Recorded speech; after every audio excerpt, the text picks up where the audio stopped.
watches everything. He watches, oh, that person's boss is evil.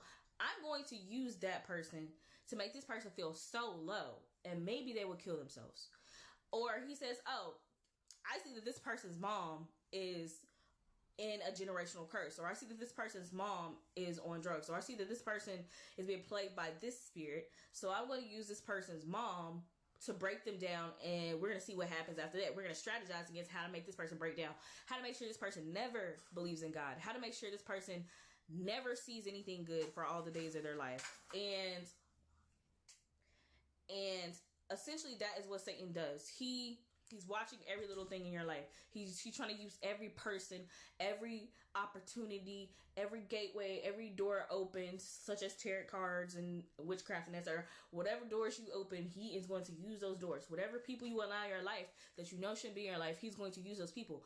And so it doesn't matter who it is, brother, sister, family, stranger. He's using everybody. Anybody who is susceptible to evil, anybody who's doing evil, anybody who doesn't want to be doing upright, he's going to use in your life, because he is not only watching them and knowing everything about them, but he's watching and trying to know everything about you.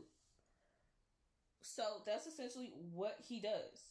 But another way that people don't think about that Satan knows how to attack you with is because of the way that you think. And the reason I say this is because we know that in Proverbs 23:7, it says, as a man thinks, so is he, right?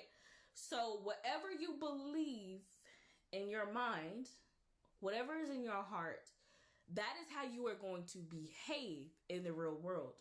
And Satan is watching these behaviors. He's watching these interactions with other people. He's watching every single thing that you do. So whenever you're behaving a certain way, and a demon is watching you and taking notes and taking it back to him, and he's watching you and taking notes and making mental notes.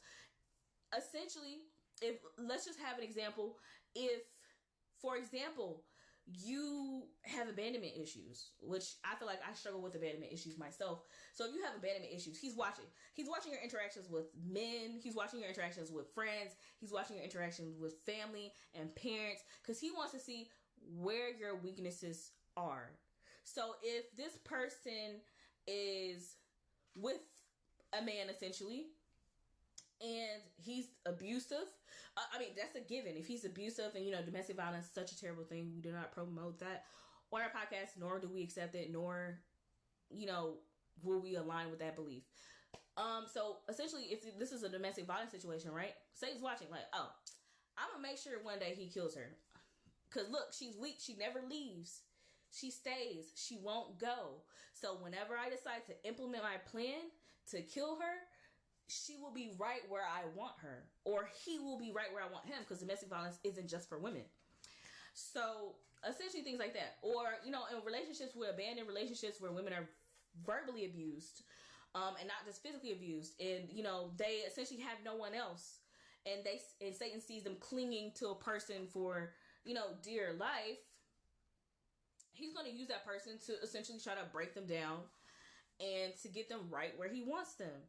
Or if you have a friend group and he sees that you're kind of the third wheel, and these people that you're around already have bad characteristics. They lie a lot. They're not very honest.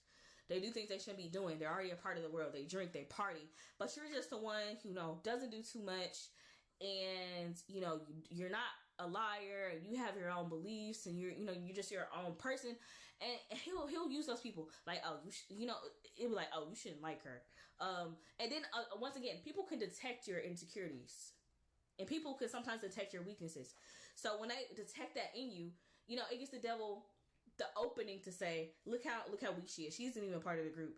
And then he plays on their other characteristics and their personalities and uses them to bully people, belittle people, betray people. There are people who are dead right today because their friends were mad because they got a job promotion over them, because they didn't know how to be happy for people, because they were so exposed to devils and demons and negative behavior and fleshly behavior that instead of being happy for a person, they're unable to do that because they're not mature spiritually. So when they're unable to do those things, they can only do what the flesh does. There's only two options in this world. You're going to do what the flesh wants you to do, or you're going to do what God wants you to do. You're going to do what the Spirit leads you to do, or you're going to do what Satan is trying to lead you to do.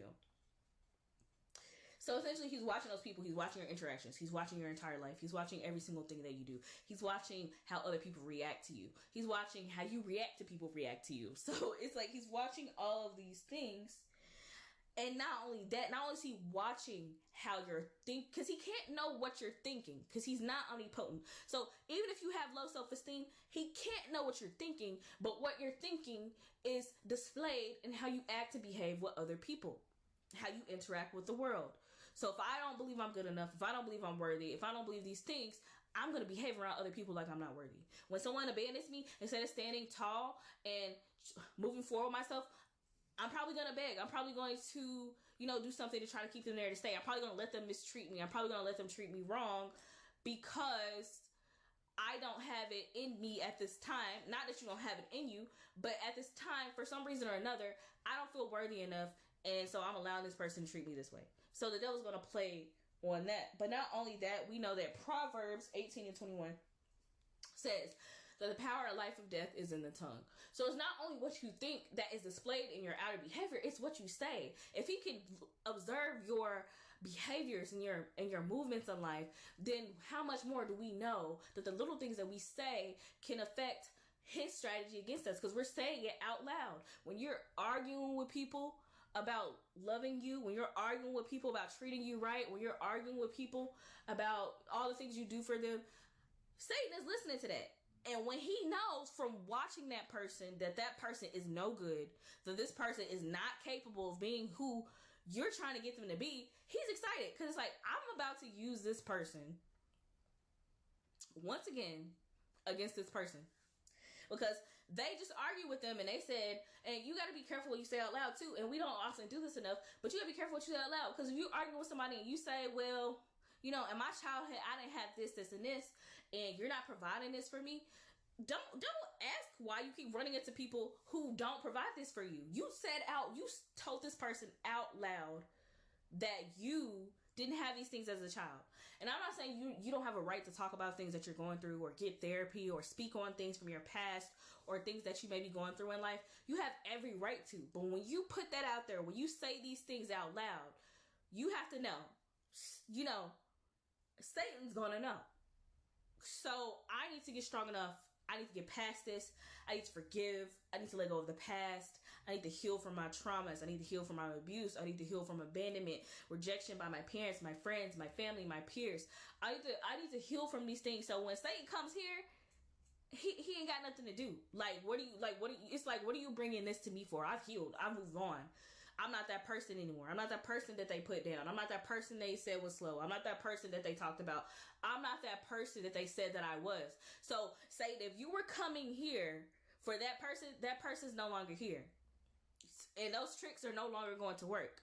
So when you say things out loud, you need to start analyzing what you're saying. You have to analyze what you're saying out loud, why you're saying it, what's the root of it, and how to take care of it. And this has to be something you have to prioritize in your life, because if you let things just sit and stay as a part of your life, and you keep reacting off of traumatic behaviors, and you keep having trauma responses and defense mechanisms, and you stay the same, the enemy is going to win every time. This is a process. This is a progress. And the Bible also says that we have to be transformed through the renewing of our mind. It says we have to not conform to this world. So we need to transform our minds to transform our battles, because we're never going to transform our battles if our minds stay the same, if we stay immature, if we stay the way that we are, if we stay doing the things that we previously have done in life, and we never move forward. Staying the same is the enemy's best way to attack you and win. If you don't, it's just like a video game. If you don't level up in life, if you don't move forward, if you don't become more mature, if you don't learn self-discipline, if you don't learn self-control, if you don't learn to get a handle on your anger, if you don't learn to get a handle on your abandonment issues, if you don't learn how to walk away when it's time to walk away, if you don't learn to stand up for yourself, if you don't learn to say no, you just stay in the same spot. So Satan's going to come back around and around and around like, she's still in the same place. He's still in the same place. So let me just keep doing the same thing I was doing.